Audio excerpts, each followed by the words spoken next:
Hello everyone. मैं हिना शर्मा। आप screen पर देख रहे हैं, ये चैप्टर 4 है एनसीईआरटी का एंड बुक है ये क्लास 11th की। ठीक है, उसका चैप्टर 4 है। आपका पिछले चैप्टर्स में प्लेलिस्ट बना रखी है अपने चैनल पर, आप चेक कर सकते हैं। तो इसमें हम पढ़ने वाले हैं, एनसीईआरटी का रिवीजन करेंगे, क्योंकि कोई भी एग्जाम हो आपका यूपी पीजीटी का या फिर आपका यूजीसी नेट का ही क्यों ना हो, उसमें भी आपको बेसिक्स के लिए एनसीईआरटी पढ़नी जरूरी है, अगर आपका बेसिक क्लियर नहीं है तो। देखिए, आफ्टर स्टडी दिस चैप्टर हमें क्या पता चलेगा, कैरेक्टरिस्टिक्स ऑफ सर्विसेज। ये आपकी यूजीसी तक में पूछे जाते हैं ना, यूजीसी में, यूजीसी नेट कॉमर्स में भी ये आता है। And distinguish services from goods, goods and services में difference, classify different type of business services, concept of e banking, ये सब भी identify and classify different type of insurance policy. Insurance भी बहुत इंपॉर्टेंट टॉपिक है आपकी यूजीसी से related भी, ठीक है ना। यूजीसी के लिए भी ये टॉपिक बहुत इंपॉर्टेंट है। Describe different type of warehouses and warehouses के बारे में। ये टोटल आपका देखिए 34 का ये लिखा हुआ है ना ऊपर, 34 पेजेस का ये चैप्टर है। चलिए देखते हैं ये टॉपिक्स कौन कौन से पढ़ने वाले हैं, ये आपने देख लिया। फर्स्ट पेज में आधे में एक एक लाइन नहीं, जहां से थोड़ा बहुत इंपॉर्टेंट रहेगा वो पढ़ लेंगे। देखिए, ये फर्स्ट पेज है इंट्रोडक्शन का। You must all have at the some time other experience effect of business activities आपने सब नहीं देखी होंगी। let us examine few examples। जैसे परचेजिंग आइसक्रीम परचेज करने जाते हैं या उसे खाते हैं रेस्टोरेंट में, तो आप या फिर मूवी देखने जा रहे हैं, या फिर आपने a school bus and leasing it from, मतलब आपने परचेज स्कूल बस खरीदी है और उसको लीज पे, मतलब किसी और को चलाने को दे दिया है। If you analyse all these activities you will observe that there is a difference between purchasing and eating. मतलब परचेज करना और उसे कंज्यूम करना, उसे में डिफरेंस है। परचेजिंग एंड वॉचिंग, परचेज किया तो आपने गुड्स परचेज किया, लेकिन वॉच कर रहे हैं, ईट कर रहे हैं, लीजिंग कर रहे हैं, ये सर्विसेज है, ये बताना चाह रहा है, ठीक है ना। What is common in all of them, the purchasing an item and other is experiencing. तो एक्सपीरियंसिंग क्या है, वो एक्सपीरियंसिंग ही हमारी सर्विस है। But there is a definitely a difference between, देखते हैं difference between the item, difference between the item or goods and the services performed। ठीक है। the lay person मतलब common man, services are essentially intangible, उनके intangible होती हैं। their purchase does not result in the ownership of anything physical, मतलब कोई चीज ऐसा नहीं होता कि आप उसको रख सकते हैं ज्यादा टाइम के लिए ना फिजिकली फॉर्म में। For example you can only seek advice from the doctor, you can't purchase him. ये सर्विसेज डॉक्टर आपको सर्विसेज प्रोवाइड करता है। Services are those economic activities that are intangible and imply an interaction to be realized between the service provider and the consumer। Interaction होता है, बातचीत होती है, या कोई भी सर्विस करके देगा आपको, लेकिन आप उसके प्रोडक्ट को फिजिकल फॉर्म में नहीं रख सकते, ठीक है ना।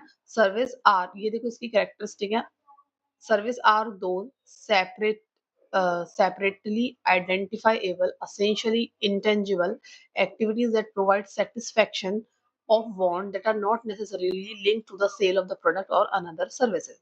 A good is a physical product capable of being delivered to purchaser, ठीक है। उसको परचेजर को आप डिलीवर कर सकते हैं गुड्स को। सर्विसेज के लिए उसको आना पड़ेगा। इन्वॉल्व द ओनरशिप भी होती है गुड्स में, ओनरशिप भी होगी। Goods are also generally use to refer commodities और type of all item of all types except services, उसमें नहीं आती, इन्वॉल्व ट्रेड और कॉमर्स, ठीक है। सर्विसेज के अलावा गुड्स में आपका सब कुछ आएगा।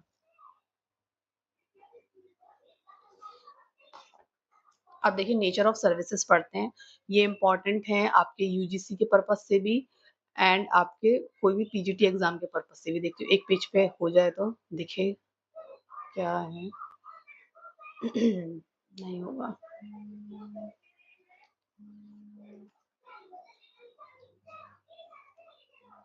नेचर ऑफ सर्विसेज पहला है आपका इंटेंजिबल। इंटेंजिबल का मतलब आप टच नहीं कर सकते। Services are intangible, can not be touch नहीं हो सकता। They are experimental in nature, once can, जैसे आप देखते हैं, आप अगर सलून जाएं या आप लेडीज पार्लर जो होते हैं वहां जाए, वो आपको फेशियल देती है, तो उसके बाद फेशियल आप कराया है, उसके बाद आपको नहीं पता उसने क्या सर्विस दी थी आपको, आप उसको टच नहीं कर सकते, फिजिकल फॉर्म में नहीं रख सकते, ठीक है ना।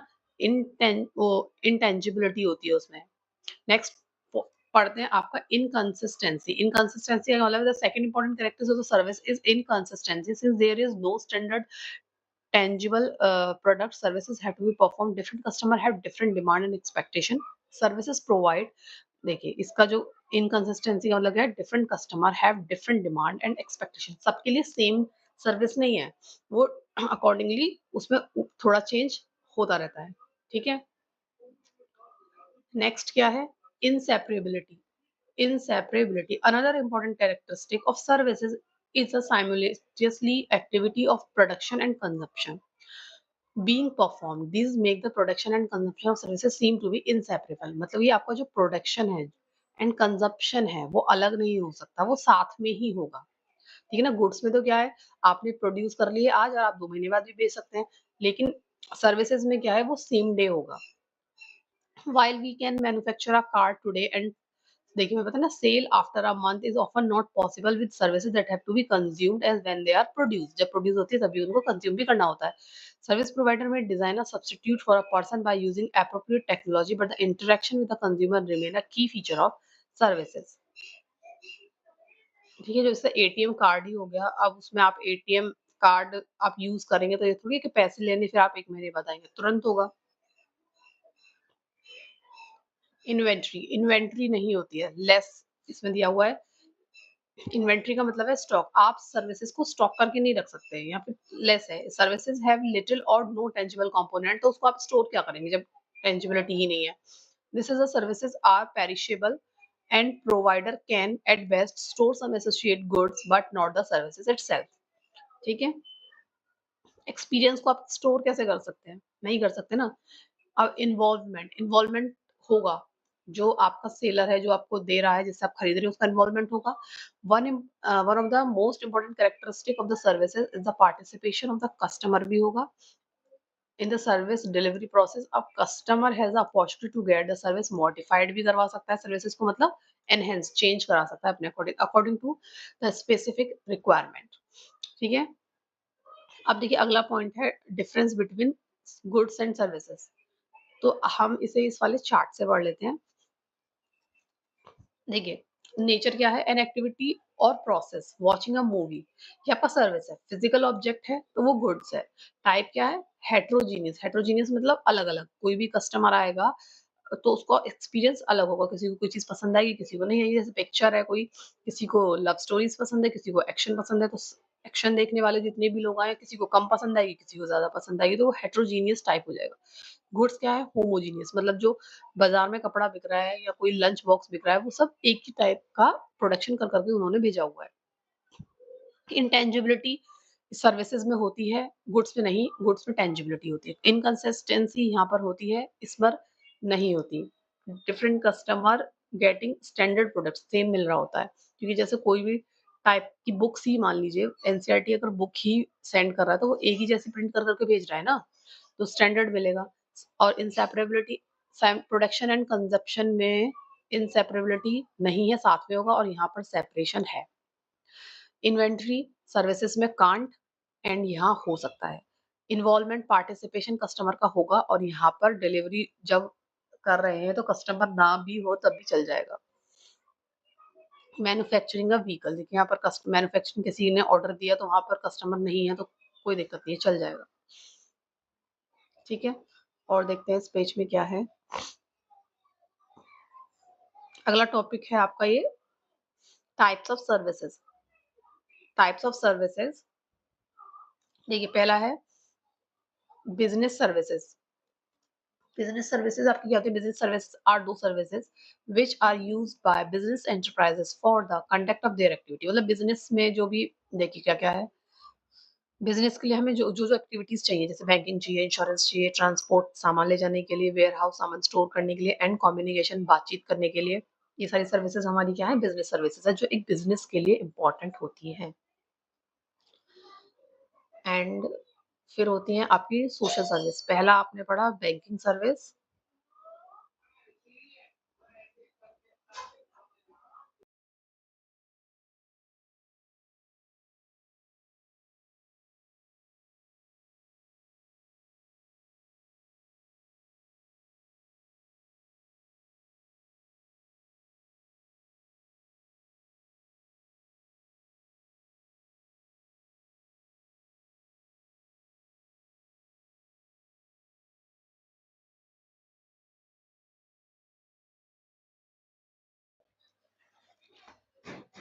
सोशल सर्विसेज, अब देखिए सोशल सर्विस क्या होती है? ऐसी सर्विस जिसमें आपको प्रॉफिट की जरूरत नहीं होती, आप सिर्फ improve the standard social goals करते हैं, प्रोवाइड एजुकेशनल सर्विसेज,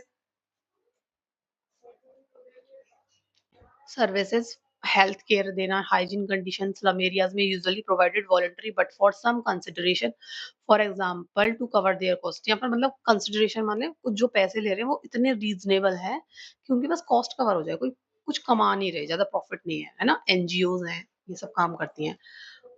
अगली कौन सी सर्विसेज है आपकी? अगली है आपकी पर्सनल सर्विसेज। पर्सनल सर्विसेज में देखिए क्या है? Personal services are those services which are experienced differently by different customer. These services cannot be consistent in nature, नहीं हो सकती, they will differ depending upon the services provider.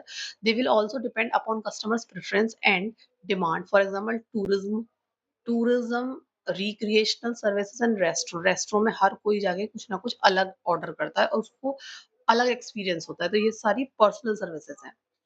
ठीक है, अब देखते हैं, तीन टाइप की सर्विसेज पढ़ ली, और कौन सी है? इसमें यही है।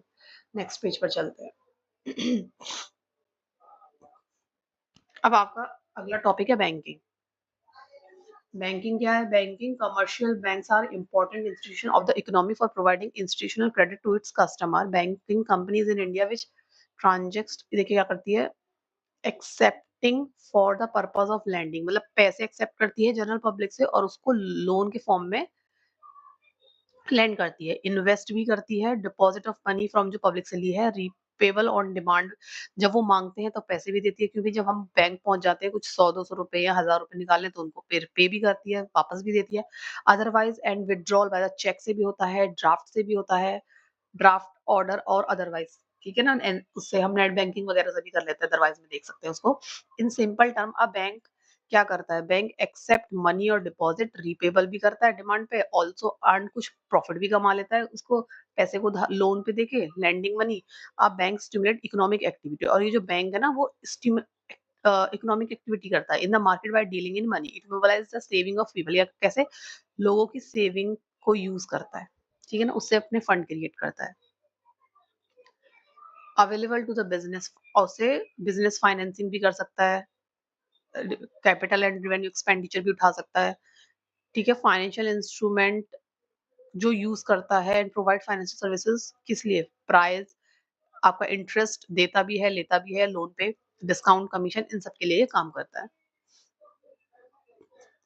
ठीक है, अब देखिए टाइप ऑफ बैंक्स, आपके 4 टाइप ऑफ बैंक्स एनसीईआरटी में दिए हुए हैं, commercial, cooperative, specialised and central. Central तो आप सब जानते होंगे, सेंट्रल का तो मैं ही लिख देती हूँ, सेंट्रल आपका होता है आरबीआई। कमर्शियल बैंक वो हैं जो जिन बैंक्स में हम जाते हैं, जैसे कि एसबीआई है, एचडीएफसी है, अपने सेविंग अकाउंट्स खुलवाने, एफडी, रिकरिंग अकाउंट, चेक का लॉकर फैसिलिटी, ये सब जो हमें ये देते हैं, लोन प्रोवाइड भी कर देते हैं, ये हमारे कमर्शियल बैंक्स होते हैं। देखते हैं कमर्शियल बैंक। कमर्शियल बैंक के लिए इंपॉर्टेंट क्या है कि ये कौन से एक्ट में है? इंडियन बैंकिंग रेगुलेशन एक्ट 1949, ये इंपॉर्टेंट है, ठीक है? And according to all banking mean क्या करते हैं? डिपॉजिट एक्सेप्ट करते हैं, सब तो हम पढ़ चुके हैं। Two type of commercial bank होते हैं, जो कि पब्लिक सेक्टर है और प्राइवेट सेक्टर है। कमर्शियल भी मतलब दोनों तरीके के होते हैं, गवर्नमेंट वाला भी हो सकता है और आपका प्राइवेट भी हो सकता है, जिसमें गवर्नमेंट का इन्वॉल्वमेंट नहीं है। देखिए और इसमें आगे दिया है कि पब्लिक सेक्टर बैंक कौन से हैं? पब्लिक सेक्टर बैंक वो हैं जिनमें गवर्नमेंट का मेजर स्टेक है। मेजर स्टेक का मतलब है more than 51%, more than 51% stake government का है। आगे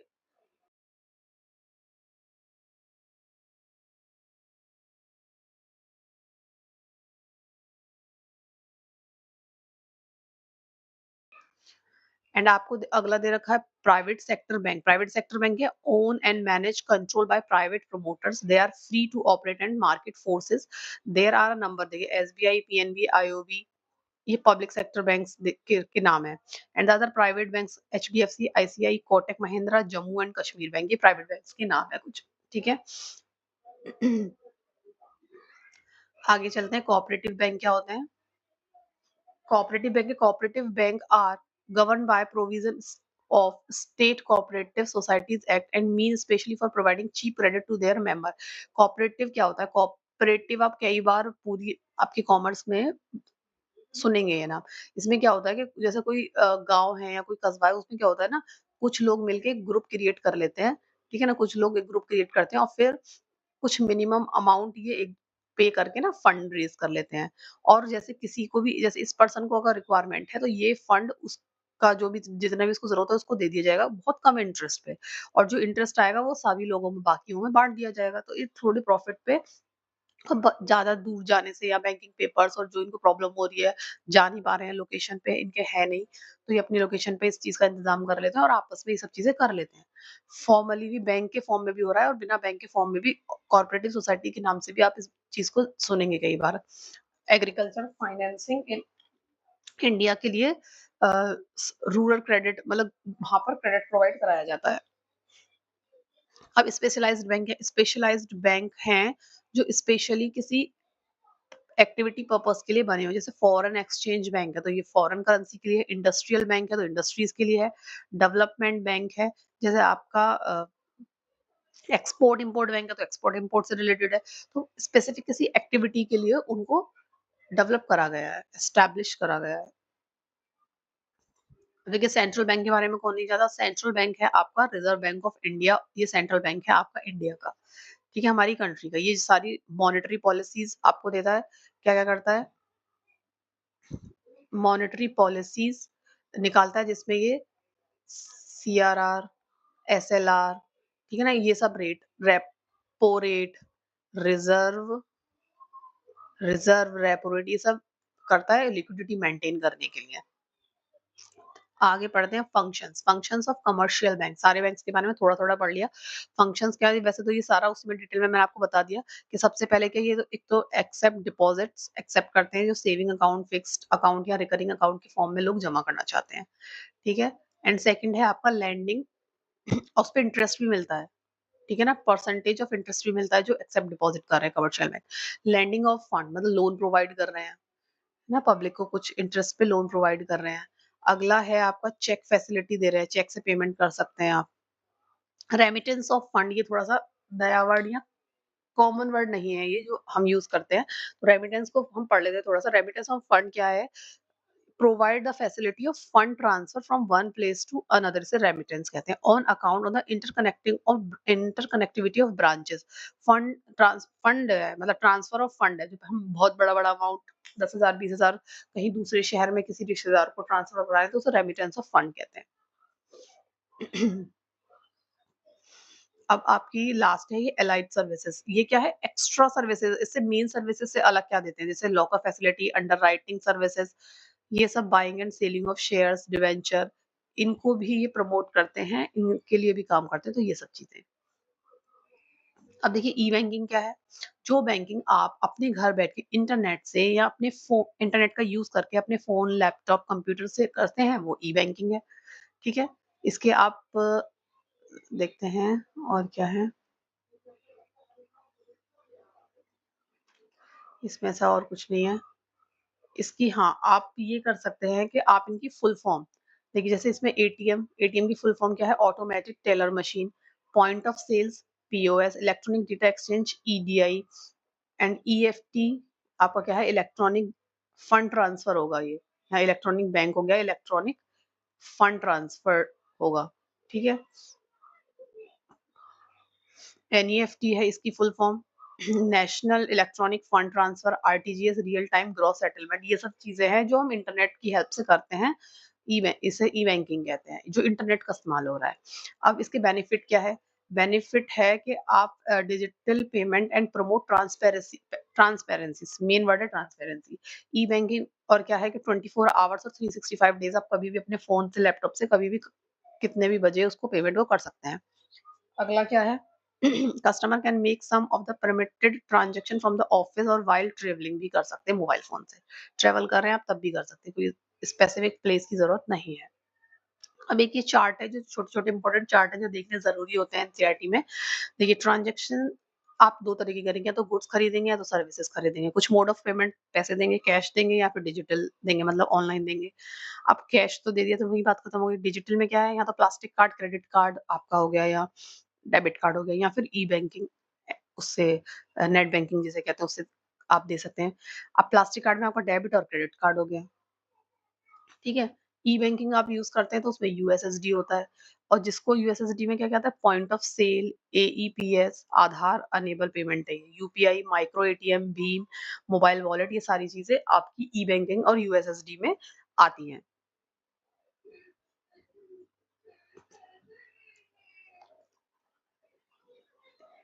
अब देखिए अगला टॉपिक देख लेते हैं, इंश्योरेंस। अब इंश्योरेंस क्या है? इंश्योरेंस, लाइफ हमारी फुल ऑफ अनसर्टेनिटी है, कुछ ना कुछ इवेंट होता रहता है या बीमार हम होते रहते हैं तो रिस्क होता है, बाइक खराब हो सकती है, डेथ हो सकती है, तो उसके लिए कुछ आग लग सकती है, तो उसके लिए ना इंश्योरेंस करा लेते हैं। इंश्योरेंस क्या करा लेते हैं कि एक व्यक्ति है, जैसे एक व्यक्ति है, उसने कहा कि हम इंश्योरेंस प्रोवाइड करेंगे, तो बहुत सारे लोग होंगे और जो कुछ ना कुछ छोटा-छोटा प्रीमियम देते होंगे, है ना? हर महीने या साल में जब भी आप उन्होंने अपना कंसिडर किया है, तो एक पूल ऑफ फंड रेज़ हो जाता है और जब भी किसी को ज़रूरत होगी तो इसमें से फंड उसको दे दिया जाएगा। ठीक है? क्योंकि हर समय तो ज़रूरत सबको होगी नहीं, कुछ ही लोगों को ज़रूरत होती है। तो ये एक तरीके से बेसिक इंश्योरेंस में क्या होता है, वो था कि कुछ फंड रेज़ कर लेते हैं और एक-दूसरे की जब कुछ अनसर्टेनिटी हो जाती है तो उसको हेल्प की जाती है। और कभी-कभी तो ऐसा होता है कि इंश्योरेंस आपने कराया और कभी इंश्योरेंस लिया भी नहीं है, आपको ज़रूरत नहीं पड़ी। इंश्योरर और इंश्योर्ड तो होते हैं। इसमें जो कंपनी आपको इंश्योरेंस प्रोवाइड कर रही है, जो कंपनी है वो है इंश्योरर और जो कस्टमर है, जिसने इंश्योरेंस खरीदा है, वो होगा इंश्योर्ड। ये वर्ड यहाँ यूज़ होंगे।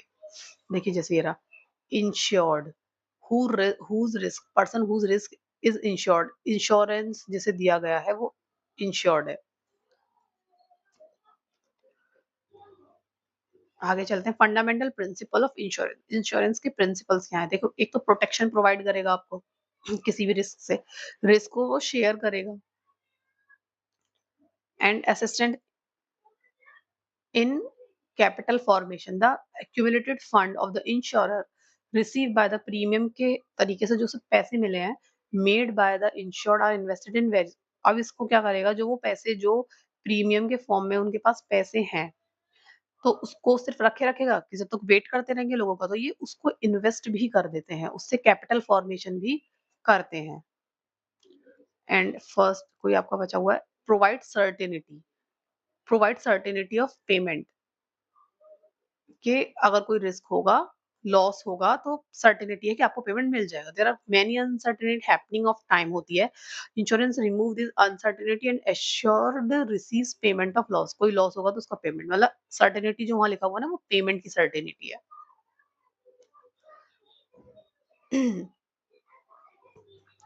अब देखिए प्रिंसिपल ऑफ इंश्योरेंस, ये आपके बहुत इंपॉर्टेंट है। ये आपके इम्पोर्टेंट है किसी भी आपके पीजीटी के एग्जाम के लिए या फिर यूजीसी के एग्जाम के लिए भी ये इम्पोर्टेंट है। हर बार इसमें से कुछ ना कुछ आता है यूजीसी नेट में। ठीक है? Utmost good faith, good faith मतलब इसका एक ये वर्ड भी है, इब्रामाई फिजाई, ये अटमोस्ट गुड फेथ के लिए एक वर्ड है। इसमें क्या है कि जिसने इंश्योरेंस लिया है, जिस कंपनी ने आपको इंश्योरेंस दिया है और जिस कस्टमर ने इंश्योरेंस लिया है, ये एक दूसरे को सही बात बताए, एक दूसरे पर बिलीव करें। ठीक है? अगला है इंश्योरेबल इंटरेस्ट। इंश्योरेबल इंटरेस्ट मतलब जिसका भी हम इंश्योरेंस ले रहे हैं उसमें हमारा इंश्योरेबल इंटरेस्ट होना चाहिए। इससे यूजीसी नेट में क्वेश्चन आता है। ठीक है? जैसे कि कोई व्यक्ति है, एक पर्सन है पी नाम का, वो अपनी मदर का इंश्योरेंस ले सकता है, के लिए करा सकता है, मतलब अपनी वाइफ के लिए करा सकता है, अपनी डॉटर, अपने सन के लिए करा सकता है, मतलब अपने बच्चों के लिए। लेकिन क्या वो पड़ोसी का करा सकता है? नेबर का कराएगा? नहीं कराएगा, क्योंकि उसका कोई इंश्योरेबल इंटरेस्ट उसमें नहीं है, उसके फैमिली में उसका इंश्योरेबल इंटरेस्ट है, उसके बिज़नेस में उसका इंश्योरेबल इंटरेस्ट है, पड़ोसी में नहीं है। पड़ोसी से उसको कोई ऐसा लेन-देन नहीं है, कोई रिलेशन भी नहीं है। ठीक है ना? तो ऐसा इंश्योरेबल इंटरेस्ट नहीं है, तो वो यहाँ पर ये बताया गया है। एंड कुछ इम्पोर्टेंट और हैं और फिर देखिए, हाँ, इंडेमनिटी। इंडेमनिटी इसमें बहुत इम्पोर्टेंट है। इंडेमनिटी क्या है कि जो इंश्योरेंस फायर अगर हुई है तो आपको उतना अमाउंट, जितना लॉस हुआ है ना, जितना लॉस हुआ उतना प्रोवाइड कर दिया जाएगा। लेकिन ये जो प्रिंसिपल है ना, ये लाइफ इंश्योरेंस में एप्लीकेबल नहीं है, क्योंकि जो व्यक्ति मरता है उसकी क्या ही कैलकुलेशन की जाएगी। ठीक है ना? उसकी क्या बराबरी का कंपनसेट नहीं कर सकते। तो ये इंडेमनिटी का जो प्रिंसिपल है, ये आपका लाइफ इंश्योरेंस में अप्लाई नहीं होता है। अगला प्रॉक्सिमेट कॉज़। प्रॉक्सिमेट कॉज़ का मतलब है, जो कंपनी है जिसने इंश्योरेंस दिया है, उसके जो पेपर्स में लिखा होता है ना, बहुत सारे क्लॉज़ेज़ लिखे होते हैं कि तब तब हम इंश्योरेंस देंगे, ये होगा तो इंश्योरेंस देंगे, ऐसे बहुत सारे क्लॉज़ लिखे रहते हैं। अभी कुछ भी अगर आपके साथ हुआ, तो वो मैच करेंगे कि ये क्लॉज़ जो जो इवेंट हुआ है, जो इवेंट अभी हुआ है किसी पर्सन के साथ, वो इनमें से किस इवेंट के क्लोज़ बैठ रहा है। तो उसे कहते हैं प्रॉक्सिमेट कॉज़। प्रॉक्सिमेट मतलब क्लोज़ क्लोज़। ठीक है? Such losses are caused by and stated in the policy when the loss is a result of two or more proximate cause means the direct उसको फिर उसमें करते हैं कि इनके साथ जो कॉज़ इसमें दिए होगा ना, जैसे मानो इससे रिलेट करके बैठ रहा है कुछ, तो इस वाले अपने पॉइंट्स को वो करेंगे कि इनके साथ ये हुआ, क्योंकि वो अपने कॉन्टेक्स्ट के अकॉर्डिंग ही चल सकते हैं। ठीक है? अगला है सब्रोगेशन। सब्रोगेशन भी बहुत इंपॉर्टेंट है। सब्रोगेशन क्या है? राइट ऑफ द इंश्योरर, जिसने इंश्योरेंस दिया है, to stand in place of insured की जगह खड़े होने का। आफ्टर सेटलमेंट, अभी इंश्योरेंस वालों ने पैसे तो आपको दे दिए, जैसे बाइक का एक्सीडेंट हुआ, बाइक में कुछ खराबी आई, तो अब आपको पैसे तो मिल गए, लेकिन ये जो पैसे आप किसने दिए हैं? आपको इंश्योरेंस कंपनी दिए हैं। लेकिन अब आगे जो इंश्योरेंस कंपनी किसने एक्सीडेंट किया, क्या हुआ, वो आपकी इंश्योरेंस कंपनी देखेगी। ठीक है ना? इंश्योरेंस कंपनी देखेगी, तो ये होता है सब्रोगेशन। और जैसे बाइक अगर मानो बिल्कुल खराब हो गई, उन्होंने आपको नई बाइक के पैसे दे दिए, न जो भी अमाउंट पर आपको नई बाइक दे दी या नई बाइक के कुछ पैसे दे दिए, तो जो बाइक खराब हुई पड़ी है ना? जो जो डैमेज चीज़ है, उस पर आपका हक नहीं है फिर, वो फिर इंश्योरेंस कंपनी वाले ले जाएँगे।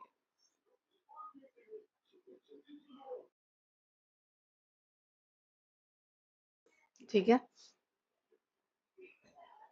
आगे चलते हैं।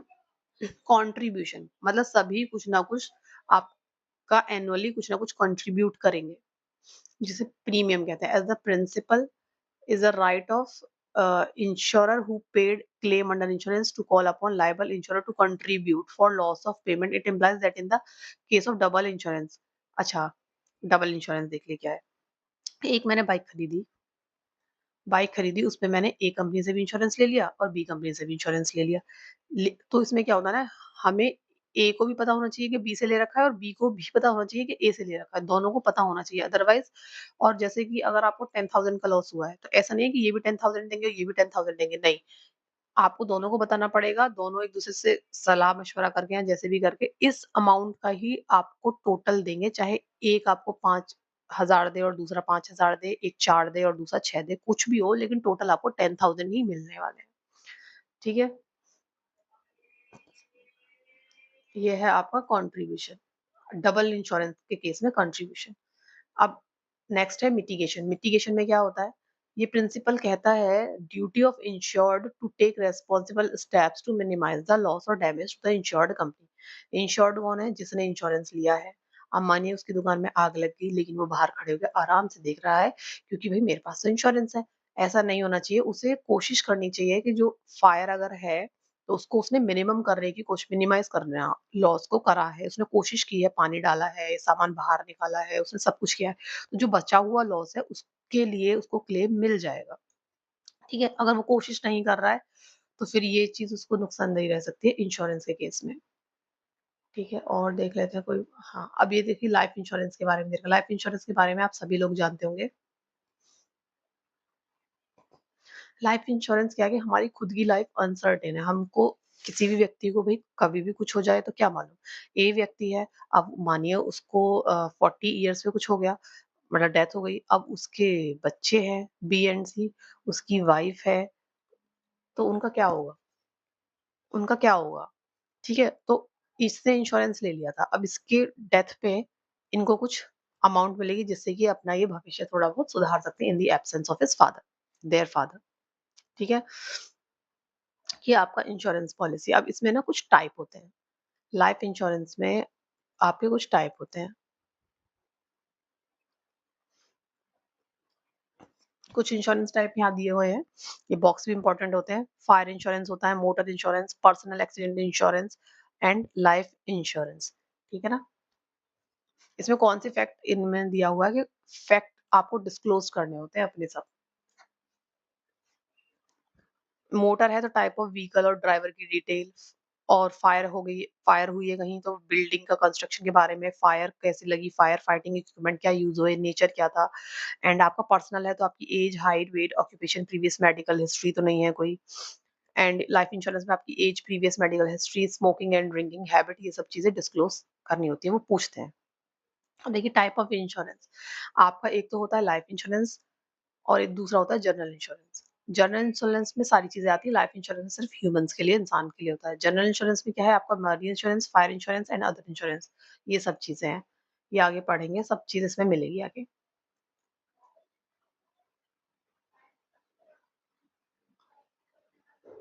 अब ये type of life insurance policy, types of life insurance policies क्या है, लाइफ इंश्योरेंस में कुछ टाइप होते हैं। एक तो देखिए होल लाइफ पॉलिसी है। होल लाइफ पॉलिसी में आपका क्या होगा कि आप amount payable to the insured will not be paid before the death of assured. इसके लिए बस यही जानना है आपको इसमें से।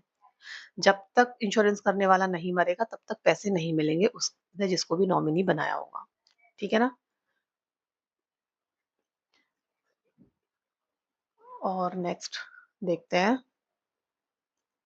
सेकंड है आपका एंडोमेंट लाइफ इंश्योरेंस पॉलिसी। इसमें क्या है, the insurance undertake to pay a specific sum when the insured attain a particular age. उसे मरने की जरूरत नहीं है, पर्टिकुलर एज पे भी मिल सकता है। और अगर उस पर्टिकुलर एज का मतलब है, मैंने कहा था कि मत तो किसी ने कहा कि 50 साल का जब हो जाऊंगा ना तब दे देना, लेकिन 50 से पहले ही उसकी 48 पर ही डेथ हो गई तो उसको उसकी डेथ पर भी मिल जाएंगे, विच एवर इज अर्लियर, जैसे कि मैंने आपको यहाँ समझाया। ठीक है, ये आपका एंडोमेंट है। अब next, joint life policy. Joint life policy क्या है, the policy is take up by two or more person, the premium is paid jointly by or either, मतलब एक जना पे करो या दोनों पे करो, क्या मतलब है, इंश्योरेंस उस वाले को सिर्फ प्रीमियम चाहिए। ठीक है, the assured sum of the policy money is payable upon the death of any one person. ये ज्यादातर होता है आपकी पार्टनरशिप में। पार्टनरशिप में जो सारे पार्टनर्स होते हैं ना, वो एक जॉइंट लाइफ पॉलिसी करवा लेते हैं, और एक किसी भी एक पार्टनर की अगर डेथ हो जाती है तो बाकी जो पार्टनर्स को वो पैसे मिल जाते हैं, और उसका जो नॉमिनी होता है उसका जो हिस्सा है, ए का हिस्सा जो है उसके नॉमिनी को मिलता है। ठीक है, ये आपका होता है जॉइंट लाइफ पॉलिसी। अब आपका है एन्युटी पॉलिसी। एन्युटी पॉलिसी में क्या होता है, इस पॉलिसी में assured sum of the policy is payable after the insured attain a certain age in monthly quarterly. मतलब एन्युटी एक किसी व्यक्ति ने अपना कहा कि जब मैं 60 साल का हो जाऊंगा तो फिर मेरी जॉब नहीं रहेगी और मुझे सैलरी नहीं मिलेगी और मुझे फिर पैसों की जरूरत होगी, तो उसने ऐसा इंश्योरेंस ले लिया कि 60 साल के बाद उसे या तो monthly, quarterly, half yearly, annually, जैसा वो चाहता है वैसे उसे, जो उसने इंश्योरेंस जितने भी अमाउंट का करवाया था उसके कुछ ना कुछ पैसे उसे पार्टली मंथली मिलते रहेंगे, जिससे कि उसका जीवन यापन चलता रहे। अब चिल्ड्रन एंडोमेंट पॉलिसी, हम बच्चों के लिए भी पॉलिसी इंश्योरेंस लेते हैं, उनके लिए कराते हैं। जैसे क्या है, उनके कुछ ये उसमें बोल दिया कि मैरिज के लिए या एजुकेशन के लिए, तो एज उसमें कुछ हम दे देंगे सर्टेन एज कि इस मैरिज का तो देखिए ये है कि जब मैरिज होगी और मैरिज का आप कार्ड देंगे शादी का, तभी आपको वो पैसे मिलेंगे। एजुकेशन में क्या है, जब एजुकेशन तो जब आप कंप्लीट कर लेंगे तभी मिल जाएगी। तभी मिलेगा जब आपका एडमिशन होना होगा, आप उसके पेपर्स वगैरह दिखा सकते हैं, तो आपको मिल जाएगा। अब ये अगला क्या है, फायर इंश्योरेंस। फायर इंश्योरेंस जानते हैं, अगर आपके यहाँ फायर एक्चुअल द कंडीशंस क्या है, मस्ट बी एक्चुअल लॉस हुआ हो, फायर एक्सीडेंटल हो, नॉन इंटेंशनल हो, मतलब इंटेंशनली आग ना लगाई हो, एक्सीडेंटल हो, ठीक है ना, तब आपको इंश्योरेंस वहां से, इंश्योरेंस कंपनी से आपको पैसे मिल सकते हैं। अगला होता है marine insurance. Marine insurance, marine, marine या मैरीन जो वर्ड है वो पानी से रिलेटेड है, जो पानियों में जहाज जाते हैं, पानियों में जो जहाज जाते हैं और उसमें सामान लद के जाता है। ठीक है, तो उसके लिए भी इंश्योरेंस कराते हैं लोग। Provide protection against loss of marine peril of the marine peril or collision of ship with the rock or ship attacked by the enemies, हो सकता है फायर, हो सकता है ना, action captain crew of the ship. ये Paris cause damage क्या है ना, जब सामान कभी कभी तूफान वगैरह आ जाता है तो वो लोग ना सामान फेंक देते हैं, तो जिससे कि शिप, थोड़ा शिप का बैलेंस मेंटेन रहे, ऐसा भी कर देते हैं। तो उसके लिए भी फिर लॉस होगा भाई दूसरे व्यक्ति का जिसका सामान है, तो फिर इंश्योरेंस से उसकी हेल्प ली जाती है उसके पेमेंट के लिए, है ना। ये आप मैरीन इंश्योरेंस में पढ़ेंगे। आगे क्या है, इसमें there are 3 things involve marine insurance में 3 थिंग्स इन्वॉल्व्ड है आपका ship, cargo and goods and freight. तो शिप और हुल में since the ship is exposed to many danger at the sea, तो इंश्योरेंस आप उसका भी शिप का भी इंश्योरेंस कराते हैं। एंड कार्गो होता है आपका सामान। The cargo while being transported by the ship is subject to, सामान भी रिस्क में है, थेफ्ट हो सकता है, लॉस्ट हो सकता है ना? एंड इंश्योरेंस पॉलिसी उसको भी कवर करने के लिए होनी चाहिए। और लास्ट है आपका freight insurance. If the cargo does not reach the destination due to damage or loss in transit, the shipping company is not paid freight charges. Freight charges मतलब जो डिलीवरी चार्जेस है, ठीक है? तो इसका रिम्बर्समेंट चाहिए होता है ना उसे, वो उनको कंपनी से या इंश्योरेंस कंपनी से मिल जाता है।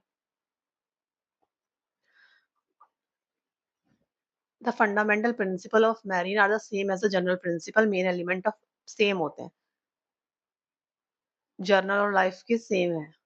बस एक आपको पता बताया था वो, जो लाइफ इंश्योरेंस में नहीं होता है, इंडेमनिटी। अब देखिए इसका डिफरेंस दे रखा है यहाँ पर। डिफरेंस को चलो एक बार पढ़ लेते हैं। देखिए, लाइफ इंश्योरेंस में सब्जेक्ट मैटर क्या है? Human life. इसमें सब्जेक्ट मैटर क्या है? Physical property and assets. भाई फायर लग रही है, मैरीन में पानी में आपका शिप, कार्गो, फ्रेट तीनों भी पड़े थे। एलिमेंट क्या है इसमें? प्रोटेक्शन, इन्वेस्टमेंट, इसका वो है, और इन्वेस्टमेंट पर्पज से करते हैं और प्रोटेक्शन पर्पज से करते हैं आप life insurance. And fire insurance क्या करते हैं? प्रोटेक्शन पर्पज है, इन्वेस्टमेंट नहीं है। Marine investment has only the element of protection, केवल प्रोटेक्शन है। फायर और मरीन आपका केवल प्रोटेक्शन के लिए है, और लाइफ इंश्योरेंस लोग इन्वेस्टमेंट के लिए भी करते हैं। इंश्योरेबल इंटरेस्ट क्या है? इंश्योरेबल इंटरेस्ट आपका प्रेजेंट होना चाहिए eight the time of effecting the policy but need not to be necessary at the time when the claim falls due। ठीक है? इंश्योरेंस पहले टाइम जब आप इंश्योरेंस करा रहे हैं तब इंश्योरेबल इंटरेस्ट होना चाहिए, बाद में मैच्योरिटी के टाइम पे हो या ना हो कोई दिक्कत नहीं है। अगला क्या है यहाँ पर? Insurable interest subject matter present होना चाहिए दोनों टाइम पे, जब इंश्योरेंस कराया तब भी, जब आग लगी और पैसे मांगे गए क्लेम किया तब भी। यहाँ पर insurance at the time of when the claim fall or at the time of loss, जब लॉस हो रहा है तब। Must be present at the time when the, जब लॉस होगा तभी। तीनों में डिफरेंस है। ड्यूरेशन क्या है? इसकी ड्यूरेशन है आपकी 5 से 30 साल ड्यूरेशन हो सकती है, इसकी 1 साल से ऊपर की नहीं होती। एंड मैरिन 1 आवर पीरियड, मतलब यात्रा में जितना समय लगेगा उतना। इंडेमनिटी लाइफ इंश्योरेंस में इंडेमनिटी नहीं होती, फायर इंश्योरेंस में इंडेमनिटी है, और यहाँ भी इंडेमनिटी है, इंडेमनिटी कॉन्ट्रैक्ट है फायर में और मैरिन में। लॉस मेजरमेंट, लॉस मेजरेबल नहीं है इसीलिए इंडेमनिटी नहीं है। लॉस यहाँ पर इंडेमनिटी है तो लॉस मेजरमेंट है, मेजरेबल है। And surrendered value, life insurance policy से सरेंडर वैल्यू और पेड अप वैल्यू होती है, does not have any surrender value, मतलब कितने अमाउंट मिलेगा इंश्योरेंस पूरा होने पे, यहाँ पर तो वो वैल्यू फिक्स होती है। पर फायर और मैरीन में कितना लॉस हुआ है उसके प्रोपोर्शनेट में कुछ मिलेगा। Policy amount, one can ensure for any amount, और यहाँ पर फायर में क्या होगा? Can not more than the value subject matter. भाई सब्जेक्ट मैटर जितना है उतने का ही तो इंश्योरेंस मांगोगे। अब यहाँ पर मैरीन में भी उतने जितने का आप कार्गो या शिप का शिप की अमाउंट होगी उतना ही मांगोगे, कम ज्यादा कुछ भी हो जाती है।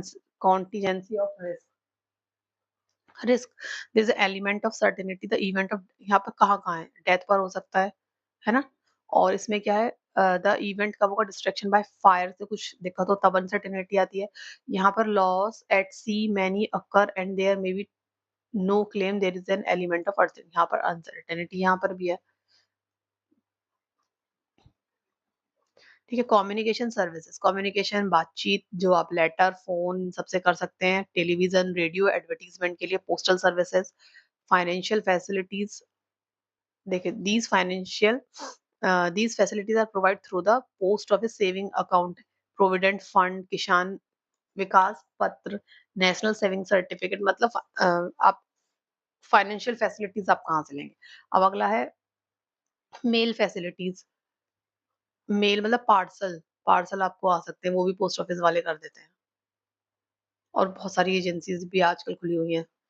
पोस्टल डिपार्टमेंट, अच्छा ये पोस्टल सर्विसेज का हम मेन पढ़ रहे थे। पोस्टल डिपार्ट, देखो एक तो ये आपको पता होना चाहिए, इसमें लाइन दी हुई है इनटू 22 पोस्टल सर्कल्स, मतलब हमारी कंट्री में 22 पोस्टल सर्कल्स हैं। और किस किस टाइप के पोस्ट आप भेज सकते हैं? Greeting post, media post, direct post, international money transfer. Passport facility ये भी पोस्ट से जाती है, एंड स्पीड पोस्ट एंड आपके ई-बिल। कुछ बिल्स आज भी आपके पोस्ट से आते हैं। टेलीकॉम सर्विसेज़, अब टेलीकॉम सर्विसेज़ क्या है? मैं बोल रहा हूँ बातचीत, ये तो बातचीत ही है। कोई पेपर भेजना है। देखिए सेलुलर मोबाइल फ़ोन है सबसे पहले, आजकल मोबाइल फ़ोन है, फिक्स्ड लाइन सर्विसेज़, यहाँ पर फिक्स्ड लाइन सर्विसेज़ में क्या these are type of fixed services including voice and non voice message and data service to slash linkage for long distance traffic. These utilise any type of network, मतलब networks line से है, network है, उससे ही ज़्यादा है। They also provide interconnectivity with other type of telecommunication services, मतलब अब ये हो सकता है कि कंप्यूटर से कंप्यूटर कनेक्ट हो। एंड आपका है cable services, these are linkage and switch services within a licensed area of operation to operate media which are essentially one-way entertainment related services. Two-way communication include voice data information through cable network will emerge significant in future में हो सकता है, अभी तो one way है. Offering services through the cable network would be similar to providing fixed service, fixed line service जो भी पड़ी है उसमें. And ये VSAT क्या है? Very small aperture terminal, satellite से communication, जो टीवी से हो गया आपका. डीटीएच सर्विसेज़ ये भी आपकी टीवी में होती है, उसमें आपके एडवर्टाइज़मेंट वगैरह चलते रहते हैं। उससे वो कम्युनिकेट कर पा रहे हैं ना, बिज़नेस लोग अपनी पब्लिक से एडवर्टाइज़मेंट दे रहे हैं, इन्फॉर्मेशन दे रहे हैं उसके बारे में। एंड ट्रांसपोर्टेशन, ट्रांसपोर्टेशन की ज़रूरत क्यों पड़ती है भई? ट्रांसपोर्टेशन की ज़रूरत पड़ती है तब आपको अपना सामान डिस्ट्रीब्यूशन कराना है, सामान कुछ रॉ मटेरियल मँगाना है और कस्टमर तक सामान पहुँचाना है, तो उसके लिए हमें ट्रांसपोर्टेशन की ज़रूरत पड़ती है, जिसमें आपको रेल, रोड, एयर, सी आप कोई भी मोड आप यूज़ कर सकते हैं, ठीक है? इसमें ऐसा कुछ नहीं ख़ास, आगे देखते हैं, पहले ट्रांसपोर्टेशन कंप्लीट करते हैं, फिर इस पे आऊँगी, जिसमें बॉक्स में दिया हुआ है। ट्रांसपोर्टेशन, ट्रांसपोर्टेशन में सिर्फ़ इतना ही था, तो अभी हम ये बॉक्स वाला पढ़ लेते हैं।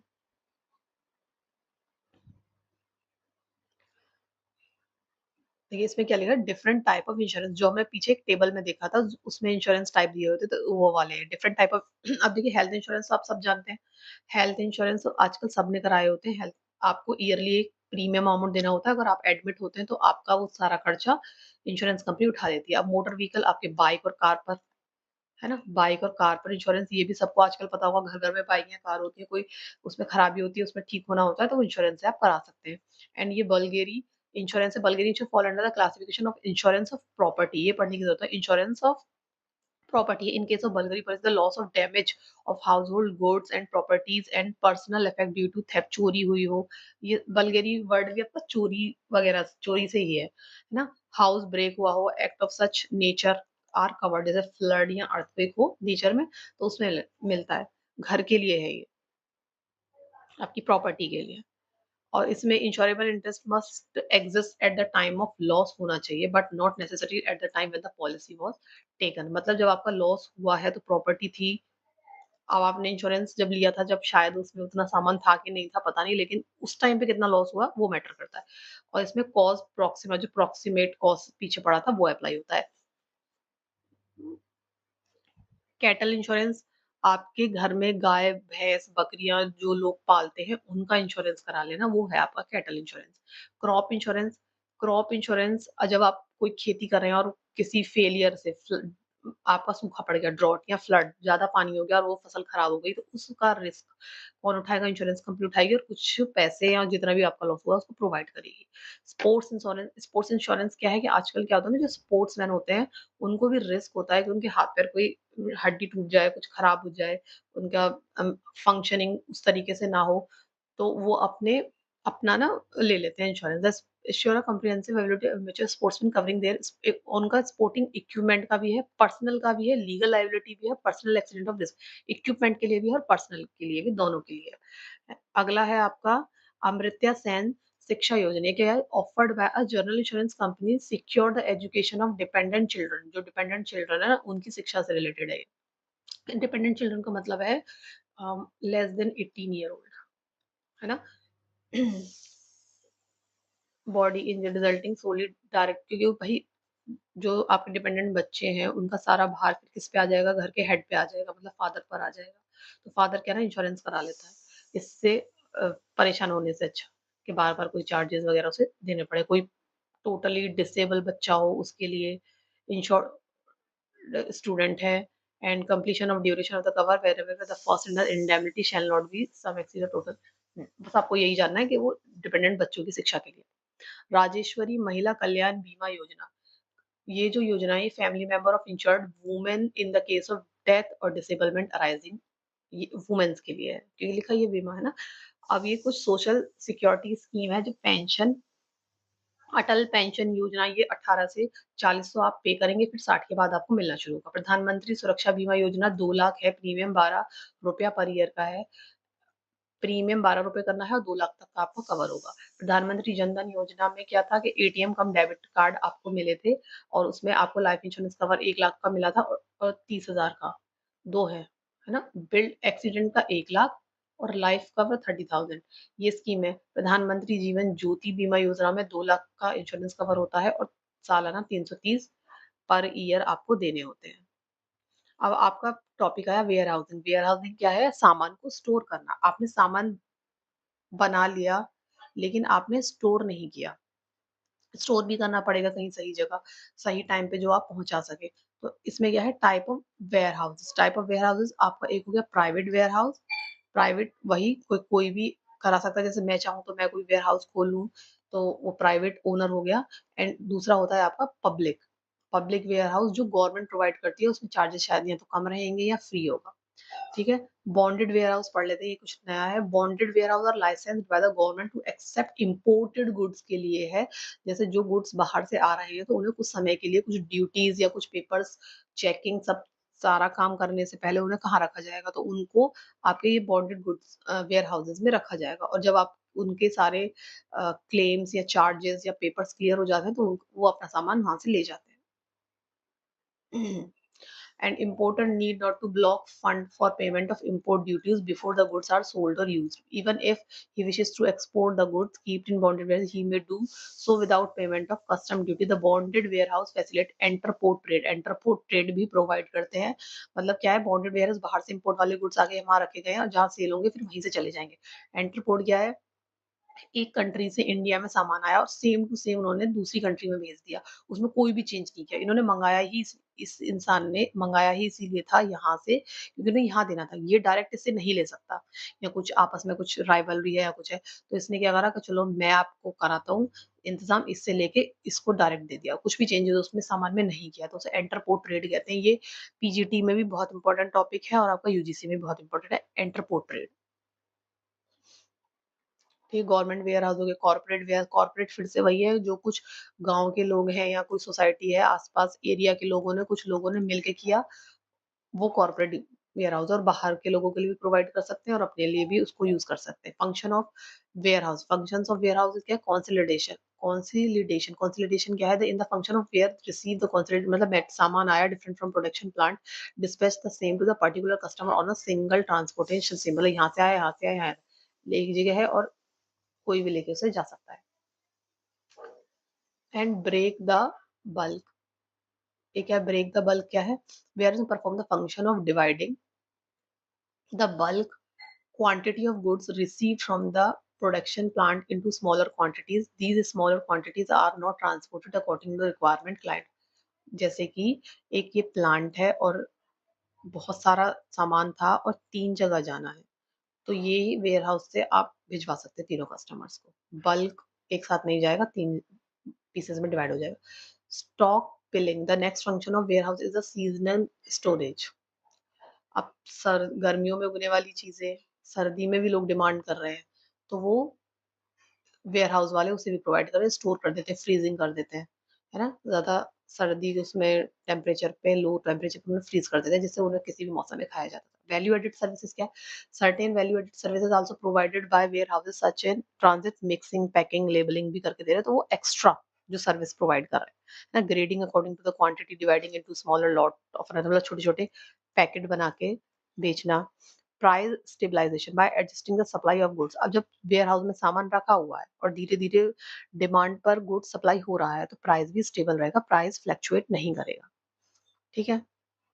एंड फाइनेंसिंग, ये भी देख लेते हैं फाइनेंसिंग कैसे करता है। Warehouse owner advance money to the owner on security of goods, further supply goods on credit terms of customer.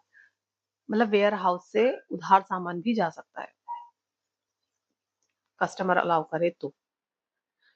ये हो गया चैप्टर कंप्लीट। फिर भी आपको जो जो पॉइंट्स मैंने इसमें पढ़ाए हैं, हो सकता है आपको समझ नहीं आए हो कुछ पॉइंट्स। वैसे तो मैंने कोशिश करी है सारे पॉइंट्स आपको समझाने की, फिर भी कुछ पॉइंट्स अगर आपको समझ में आए हैं तो आप अपनी बुक उठाइए, रीड करिए एक बार।